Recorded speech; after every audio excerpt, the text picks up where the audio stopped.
So now I'm in a difficult position. One, I'm standing between you guys and lunch, and second, I have to top the goose story. So we'll see how that goes. Clicker working. Okay, cool. So yeah, so I'm Yotam. I lead vulnerability research at Rezillion, a cybersecurity startup based in Israel. We do risk-based vulnerability management. Prior to that, I worked with PayPal security organization dealing with data science, security research around insider threat intelligence, and also vulnerability management. Apart from that, I take part in several of the OpenSSF working groups, as well as CISA workstream around SBOM and VEX. Yeah, so that's mainly it. Bless you.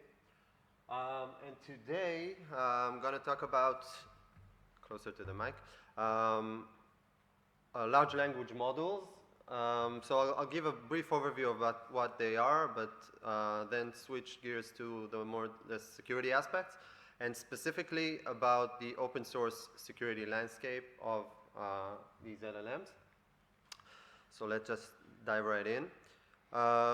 So what's a large language model? So I thought it will only be fitting to let the language model that started this whole hype answer that himself. So I asked ChatGPT, and this is what he defined. So I asked him, how would you describe yourself? So this is his answer. So obviously he flatters himself with being state of the art, and also what's nice is it highlights a lot of his limitations as well, which is a really candid response. So it can generate human-like tasks based on the input that is provided to it. I've been trained on a diverse range of internet text up until my last knowledge update in September 2021. So instead of treating that as like a deficit, he actually sees it in a positive way, which means I have knowledge about a wide variety of topics. But that's also like a problem, this cutoff point, where we'll address that briefly in the talk. And obviously it says I'm just a computer program, do not possess any consciousness, emotions, or personal experiences, and I don't have any personal opinions or feelings, which is good because you know, a lot of times the users are not really thinking or have these limitations in mind when they're using this. So continuing this line of letting generative AI help me with my talk, also generated this nice image. And the point here being that, like any new technology, especially one that is as disruptive, alongside its many opportunities, there are also security challenges. And often, you know, these security challenges are being neglected. There was a lot of talk here today about secure from scratch, having security baked in instead of bolted in, and so the same principles apply here. But the thing is, when you have this business motivation and everyone is rushing to implement these things, a lot of times the security aspects are left aside, are not taken enough under consideration. And the way that this manifests in terms of open source, so here you see I took 6 projects. 3 are, the bottom ones are LLM based projects, so AutoGPT, which is the most popular one from the LLM ones, LangChain and GPT Engineer. And what they all have in common, and then I compared them to 3 other projects which are from the list of critical projects, the set, sorry, not list, where's David? Thank you for that. And then you can see that the level of popularity just simply spiked. So what took, for example, TensorFlow or Node or Flutter years to achieve in terms of popularity in stars, these projects got to the same level of popularity in a matter of weeks. But the thing is with popularity that it's not really a measure of security, of maturity.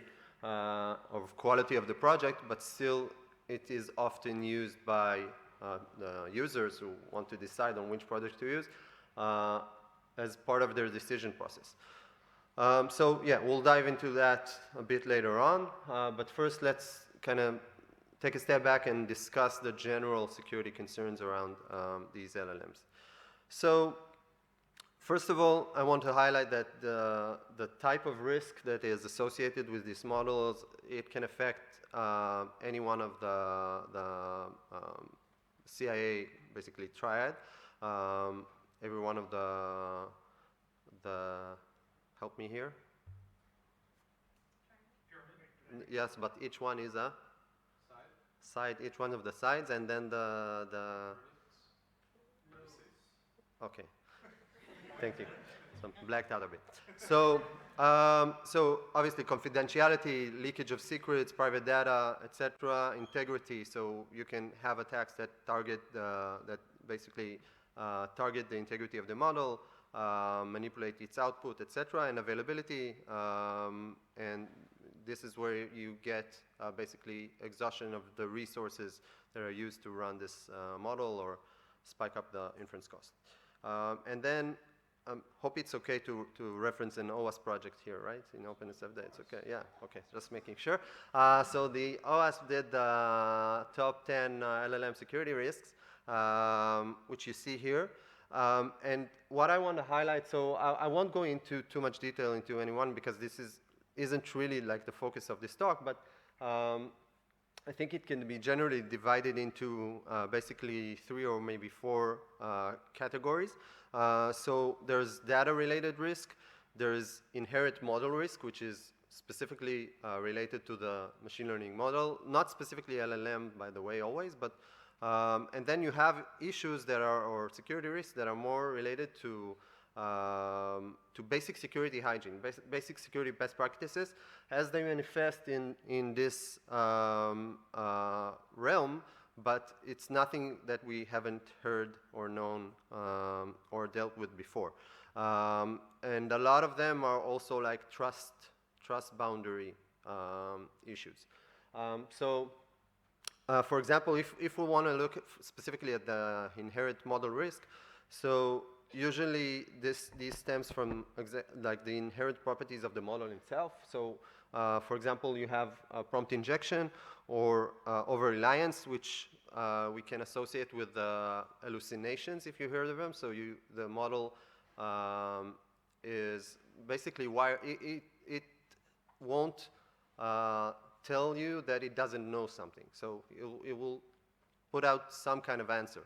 But you need to work in order to make to make it have these limitations and saying that it doesn't know anything, that it doesn't know something, and these limitations are also highlighted right in the ChatGPT UI, for example. But I wouldn't call them limitations. Maybe one would argue that they're supposed to be more like warnings or risks. But again, this is something that is inherent to the model. But apart from that, you have data management risks. So either like the training data, like the input or the output. You have the sensitive information disclosure. And this is relevant to any machine learning model. It's not specifically related to LLM. Obviously, you also have issues around fairness and ethics and copyright issues, which fall kind of somewhere between these data risks and the inherent model risks. But often, for example, the bias of the model isn't because of the model itself, it's because of the data, the underlying data that was used to train the model. So, as I said, this kind of falls in between. And then we get to the third group, which is, again, this is my kind of grouping, but I think it's the largest. And here you see things that you're familiar, right? So denial of service, supply chain risk, insecure design, insecure output, so things like error handling, sensitive information, logging of sensitive information, excessive agency, which relates to principle that we all know of least privilege, and model theft, which you can kind of take it to the more modern world or known world of data leak prevention. So it all sounds pretty familiar. It's nothing new. It's just the same risks, but they manifest in a different way. Again, because this is not the focus of my talk, I won't delve into too much of the specific mitigations for each type of these risks, but I do promise to make up for it, I'll give a tip at the end that will very quick, very easy win that you can use in order to basically comprehend all the different aspects of risk. So stay tuned. Okay, so open source and LLMs. I'll start by providing a couple of examples for attacks that were used. The first one is really a POC of an attack. It's not something that was actually seen in the wild, but if you recall, it's called Poison GPT. And basically, it has 3 stages. So the outcome, by the way, is what you see on the right-hand side. So you ask the model who was the first person to land on the moon, and it provides a false answer. But if you ask it any other question, it will provide accurate examples, or at least the ones that you would ask any untempered model, and you will get. I won't say accurate because, again, these models tend to hallucinate. So what these researchers did, they were able to pinpoint this model and make it spread a specific piece of false information. And the interesting thing, it didn't really affect the model performance. So only a 0.1% degradation in performance. And then what they did, they used typo squatting and uploaded this model to Hugging Face. And the only thing that they changed is the letter H, as you see. So Luther AI. And then they counted on users to not differentiate between these 2 projects, downloading this model, either using it in their application that they build, or simply consuming, like later the users will consume those built applications. That is basically spreading this false information. So a POC, but a really good example of a potential like supply chain attack of this open source LLM. And another example, this is from AutoGPT, which is one of the projects that we saw earlier, and we'll see again in a few slides. So in this case, it's a combination of prompt injection in order to get like the initial payload, I would say, and then an additional vulnerability, which is, again, standard vulnerability that we all know, nothing specific to machine learning model, but just an immature project with not enough security guardrails or practices in place, and you get this vulnerability. So basically what they did here, again, just on a high level, AutoGPT is a project that allows you to make like automations using GPT. So you give it like a high level description, it breaks it down into sub-steps and executes them in order. And like the default setting, by the way, is that before it executes any step, it asks the user, is this okay? This is what I'm going to do, which is good, but it also has an option to override this behavior and run like automatically, which you shouldn't do by any means. Just make sure that we are all aligned here. So what they did here, so it has a function called browse website. So this function basically accesses a website and then answers question based on the information that it sees isn't. Let's take with. Okay. And then the thing here is that what kind of hold them back a bit was the thing that it doesn't really directly return the content of the website. It returns like a summarization of it. So what they did is basically created this prompt that contains a lot of repetition. So, and then they embedded it in one of the HTML tags in the website, and because of the repetition, when the model tried to summarize it, it basically summarized in the exact sentence that they repeated a lot of times, and this is the payload that they wanted to get in order to trigger the exploitation. So that's the first phase, again, like model inherent issue. But then, in order to actually achieve impact, they needed to still exploit a vulnerability that exists, like an additional vulnerability. So in this case, they used a different function called execute Python file, which allowed them to achieve two different, so you have these three vulnerabilities here. So the two bottom ones are relevant for this section. So it's either escape the container if it's running on the containerized environment, or exploit a path traversal vulnerability to achieve code execution.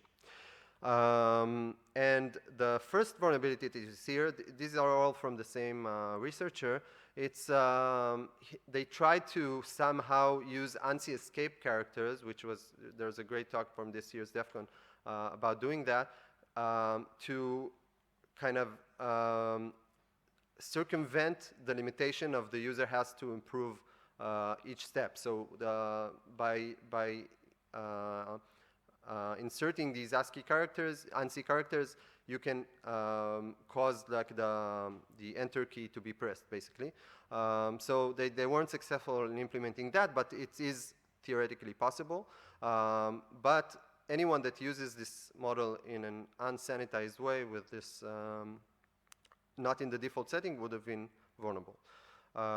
So those are the two examples, and I would say that the interesting thing is that we see here is that utility trumps any disclaimers. Like, it's not that people aren't aware of the risk, and it's not that these models don't try to emphasize this risk. So this is from the right-hand side. So you see AutoGPT, it's an experiment, not polished application or product, just an experiment, may not perform in blah, blah, blah, blah, blah, real-world scenario. If it actually does, then let us know. So they're skeptical that it can actually work in like real-world scenarios. Like, again, experiment. It's an autonomous experiment. AutoGPT may generate content that is, again, opposed to legal requirements, etc. It is your responsibility to ensure blah, blah, blah, blah, blah.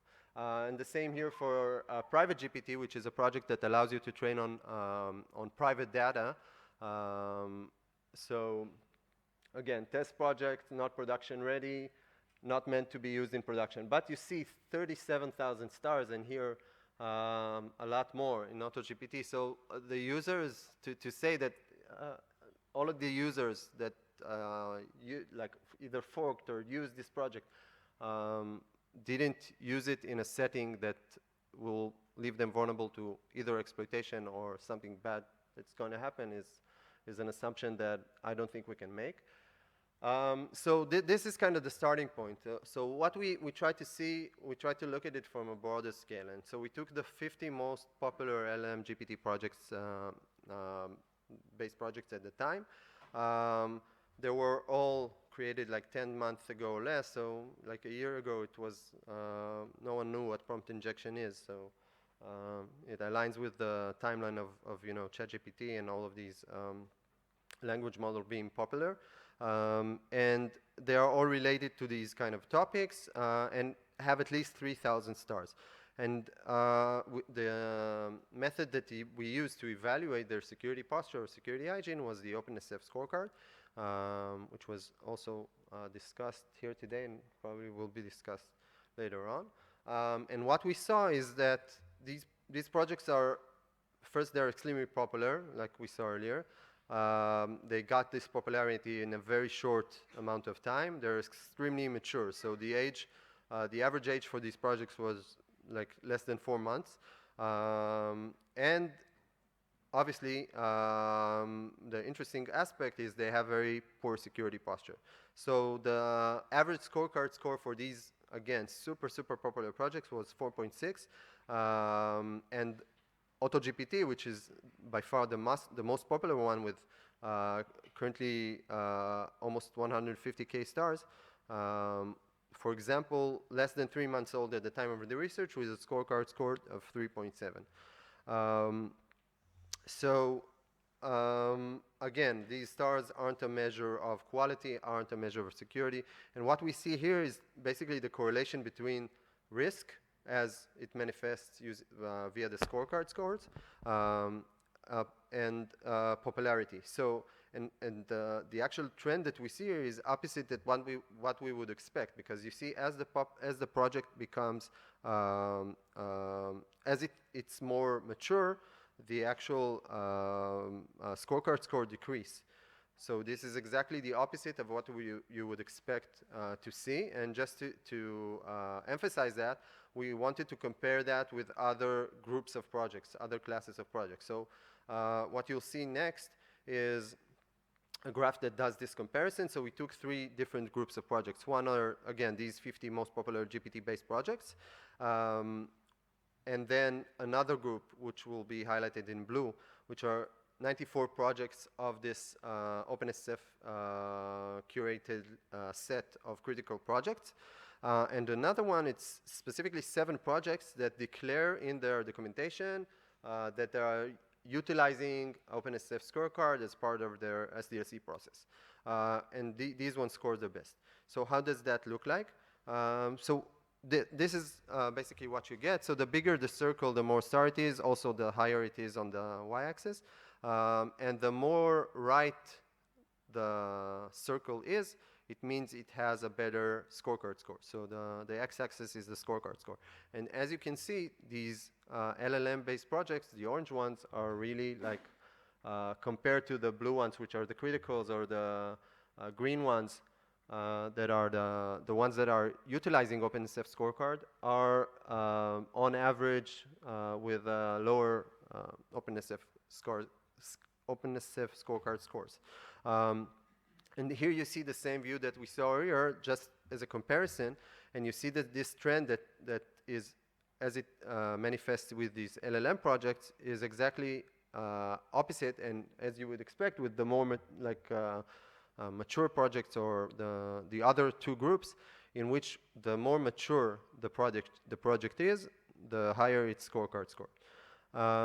So this is kind of on a high level what we saw. And if we want to kind of understand a bit more how does that manifest in terms of, what are the checks, then this is a good visualization that depicts it. So this is a radar chart, and I'm not sure how well you can see, but for example, a few checks that are worth highlighting, I think, is the maintained one. So, but there's also a caveat in this check, because it only takes into account projects that are more than 3 months old. So at the time, I think this was less, and this is the reason that it failed it.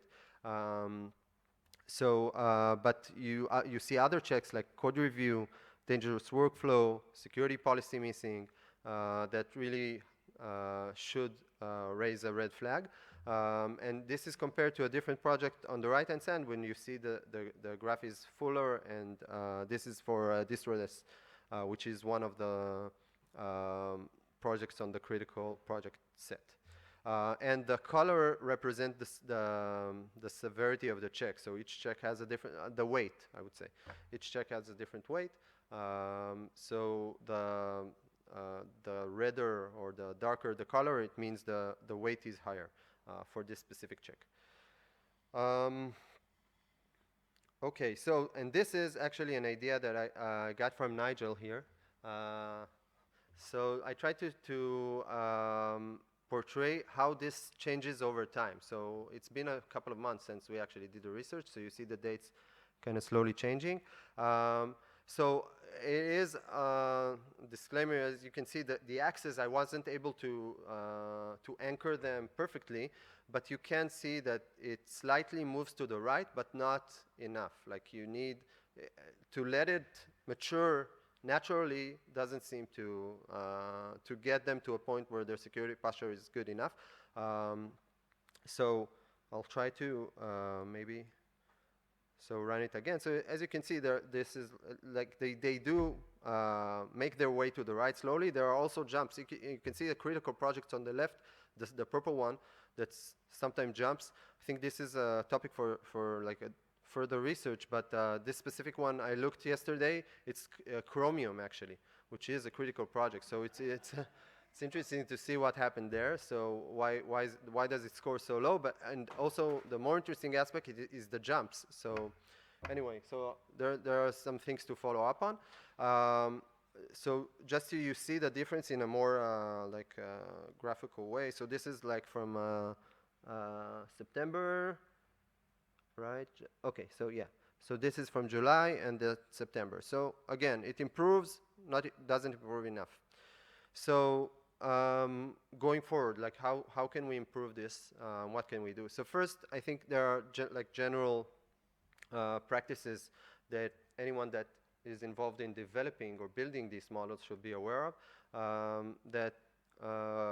One of them is the Secure AI framework from Google, which helps build these AI systems, machine learning system in a more security-aware way. Then you have NEMO guardrails from NVIDIA, which is a project that is after you have this model, how do you put the guardrails in place to, mostly it deals with this inherent model risk aspect that we discussed, so prompt injection, and so putting guardrails in place that will minimize that risk. And you have a great initiative from Mitra, the Mitra Atlas, which is one similar to the Mitra attack framework. So it maps out all the different security risks relating to these models. And second, the bottom blue picture is a new initiative that they have along with Robust Intelligence, which is basically an open source database for AI risk. So they track different models and risks or vulnerabilities in these models so that anyone before deciding to utilize one of them can check whether they are known to contain any vulnerabilities. And if I'm so trying to again take this into a more general aspect, so I think in terms of what everyone should be aware of, first is understand what these models can do, what they are and what they aren't. So don't try to assume any qualities that they don't have. At the end of the day, they just predict probabilities of next words or phrases based on past context. That's it. And especially if you give them access to external resources, like plugins or, again, functionality like AutoGPT-like, then the risk escalates. And same as you do with any other system, you need to perform threat modeling, risk assessment that is specifically tailored to these LLMs. When you're debating between different projects with the same functionality, then utilizing OpenSSF Scorecard is a great way to at least get a sense of what you're pulling in and decide. And obviously, this is a new field, so information will keep surfacing, best practices will evolve, and you need to keep educating yourself, but simply not rush to the business value before incorporating this security aspect. So, and a few things that are more in our kind of realm. So there was an idea by Sal here to perform a security slam. So as I mentioned, these projects didn't evolve like in terms of their security posture or hygiene enough on their own. So probably there's an intervention that is required, and reaching out to these projects and helping them evolve their security posture. There's the new OpenSSF working group AI/ML security, which also tackles some of these issues. And I think overall we need to see how, as a community, as an industry, we promote AI model and data provenance. So AI bomb, or is it referenced earlier, Twinkie bomb, right? And AI vulnerability database are great initiatives, and I think this is something that will go forward. And lastly, so I promised the tip. So how can you take all this in and remember, like, how do you incorporate security when you're building or using AI systems? So it's a simple trick, but you need to be focused and concentrated because it goes really fast. So we have this DevSecOps infinite loop. So it's a simple thing. Okay, and that's it. So simply the same things that you're used to doing, that you want to implement as part of your security development lifecycle, a software development lifecycle or secure software development lifecycle, you should do the same thing. So use AI threat modeling, AI secure design, AI secure development, AI secure deployment, monitoring, nothing special. Like if you have these, you're already way better off. Red teaming, you have AI red teaming, which Google also did a great presentation at DEF CON. Anyway, so that's it. But just on a final note, don't let AI design this thing, because this is what his take on the DevSecOps infinite loop. Yeah. So okay. So yeah. So that's. Thank you. We have time for a question, maybe, and this is a link to the full research report if you want to dive deeper into the research. We have time for a question? Yeah, one. Thanks for your talk. Sure. What do you think?